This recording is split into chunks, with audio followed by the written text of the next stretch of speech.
आप सभी भक्तों का मेरे YouTube चैनल राधे कृष्ण में हार्दिक स्वागत। दिन बुधवार, तारीख 27 मार्च 2024। भगवत गीता अध्याय 2। संजय बोले, उस प्रकार करुणा से भरे और आंसुओं से पूर्ण तथा व्याकुल नेत्रों वाले शोक युक्त उस अर्जुन के प्रति भगवान मधुसूदन ने यह वचन कहा। श्री भगवान बोले, हे अर्जुन, तुझे इस समय में यह मोह किस हेतु प्राप्त हुआ है? क्योंकि न तो यह श्रेष्ठ पुरुषों द्वारा आचारित है, न स्वर्ग को देने वाला है और न ही कीर्ति प्रदान करने वाला ही है। इसलिए हे अर्जुन, नपुंसकों को मत प्राप्त हो, तुझ में यह उचित नहीं जान पड़ती। हे पार्थ, हृदय की तुच्छ दुर्बलता को त्याग कर युद्ध के लिए खड़े हो जाओ। अर्जुन बोले, हे मधुसूदन, मैं रणभूमि में किस प्रकार बाणों से भीष्म पितामह द्रोणाचार्य के विरुद्ध लड़ूंगा? क्योंकि ये ही अरिसूदन है, वे दोनों ही पूजनीय हैं। इसलिए इन महानुभाव गुरुजनों को न मारकर मैं इस लोक में भिक्षा का अन्न भी खाना कल्याणकारक समझता हूँ। क्योंकि गुरुजनों को मारकर भी इस लोक में रुधिर से सने हुए अर्थ और काम रूप से भोगों को ही तो भोगूंगा। हम यह भी नहीं जानते कि हमारे लिए युद्ध करना और न करना इन दोनों में से कौन सा श्रेष्ठ है, अथवा यह भी नहीं जानते कि उन्हें हम जीतेंगे या हमको वे जीतेंगे। और जिनको मारकर हम जीना भी नहीं चाहते, वे ही हमारे आत्मीय धृतराष्ट्र के पुत्र हमारे मुकाबले में खड़े हैं। इसलिए कायरता रूप दोष से उपहत हुए स्वभाव वाला तथा धर्म के विषय में मोहित चित हुआ मैं आपसे पूछता हूँ कि जो साधन निश्चित कल्याणकारक हो वह मेरे लिए कहिए।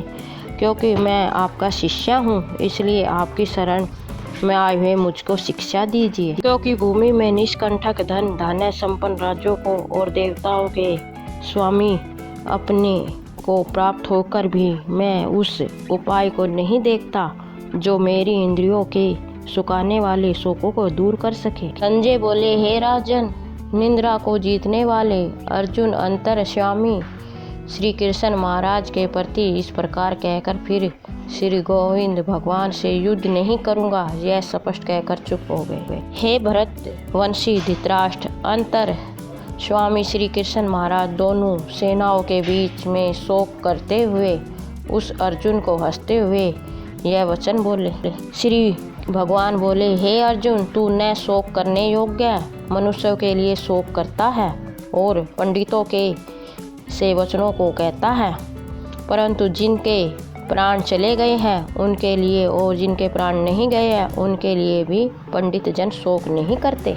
न तो ऐसा ही है कि मैं किसी काल में नहीं था और तू नहीं था, अथवा राजा लोग नहीं थे, और न ही ऐसा ही है कि इससे आगे हम सब नहीं रहेंगे। जैसे जीव आत्मा की इस देह में बालकपन, जवानी और वृद्ध अवस्था होती है, वैसे ही अन्य शरीर की प्राप्ति होती है।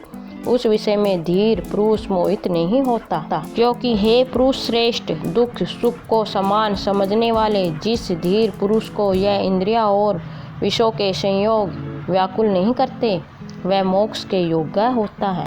असत्य वस्तु की तो सत्ता नहीं है और सत्य का अभाव नहीं है। इस प्रकार इन दोनों का ही तत्व ज्ञानी पुरुषों द्वारा देखा गया है।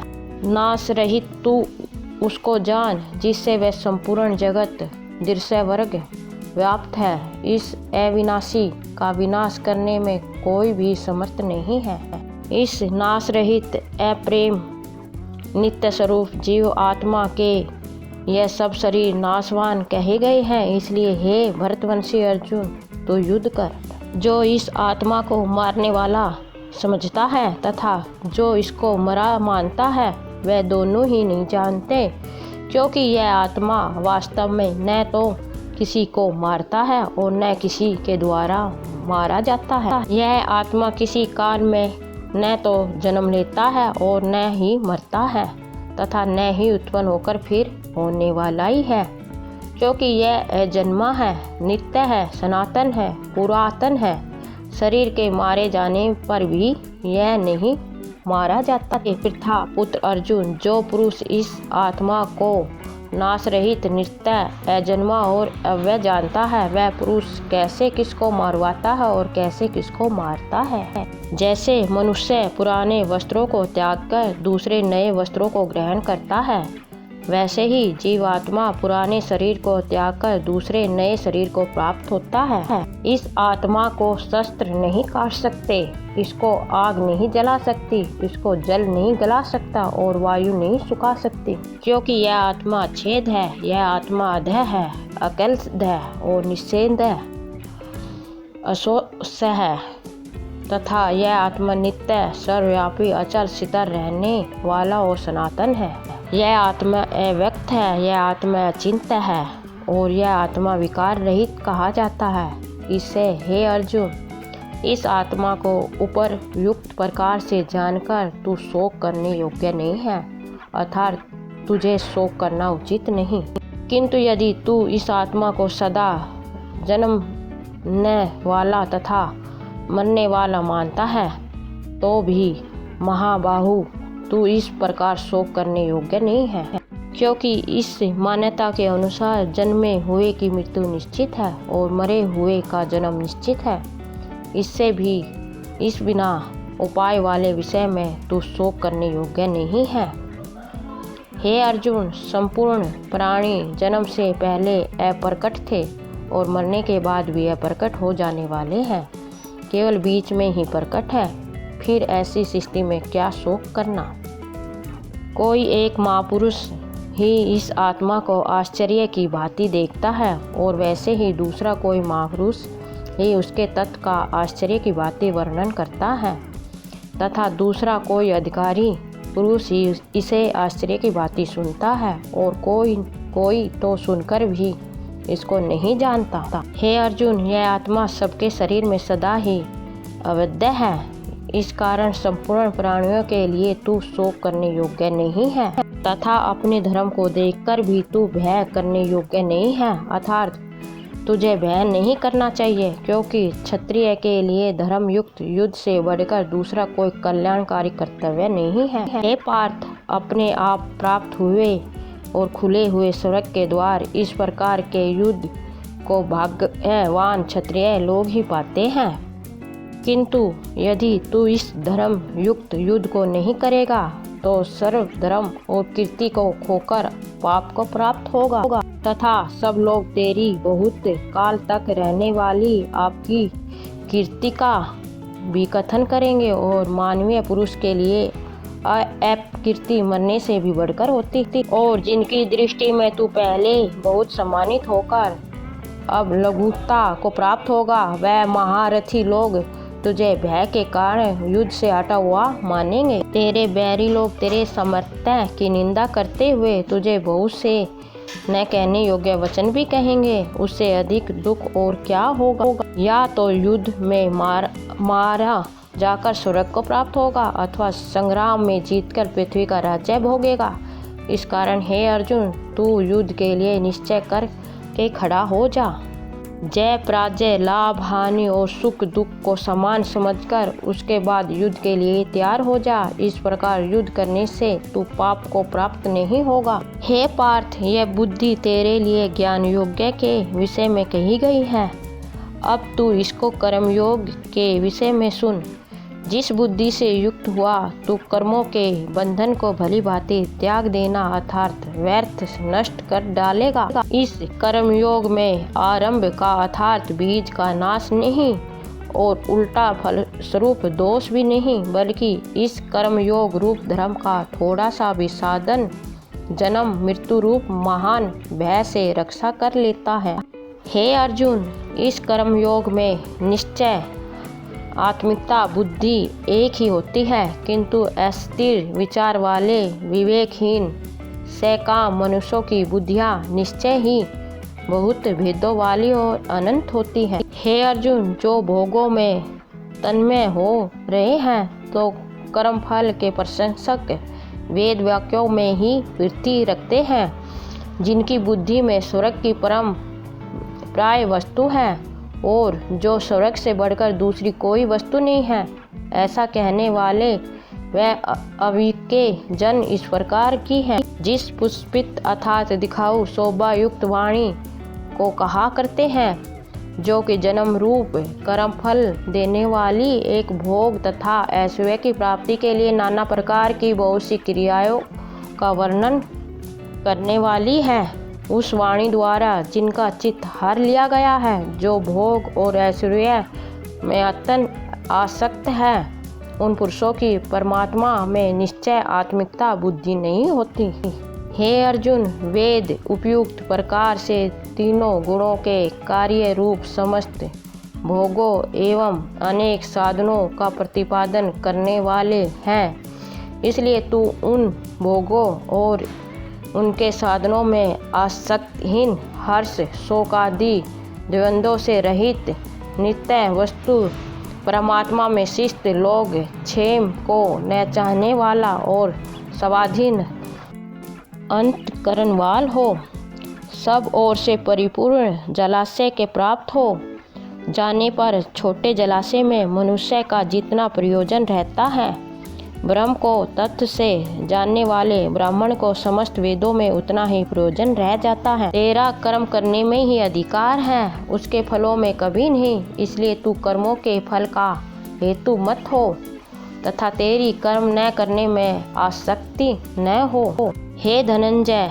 तू आसक्ति को त्याग कर तथा सिद्धि और असिद्धि में समान बुद्धि वाला होकर योग में शिष्ट हुआ कर्तव्य कर्मों को कर समतत्व ही योग्य कहलाता है। इस समतत्व रूप बुद्धि योग्य से सकाम कर्म अत्यंत ही निरम श्रेणी का है। इसलिए हे धनंजय, तू समबुद्धि में ही रक्षा का उपाय ढूंढ, अर्थात बुद्धि योग्य का ही आश्रय ग्रहण कर, क्योंकि फल के हेतु बनने वाले अत्यंत दीन है।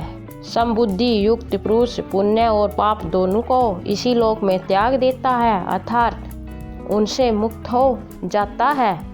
इससे तू सम तत्व रूप योग में लग जा। यह सम तत्व रूप योग ही कर्मों में कुशलता है, अर्थात कर्म बंधन से छूटने का उपाय है। क्योंकि समबुद्धि से युक्त ज्ञानी जन कर्मों से उत्पन्न होने वाले फल को त्याग कर जन्म रूप बंधन से मुक्त हो निर्विकार परम पद को प्राप्त होता है।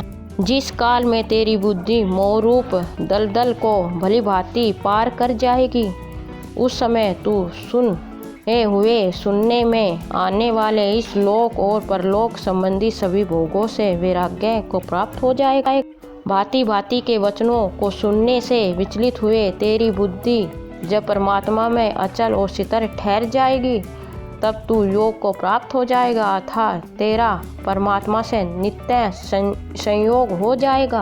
अर्जुन बोले, हे केशव, समाधि में शिष्ट परमात्मा को प्राप्त हुए स्थिर बुद्धि पुरुष का क्या लक्षण है?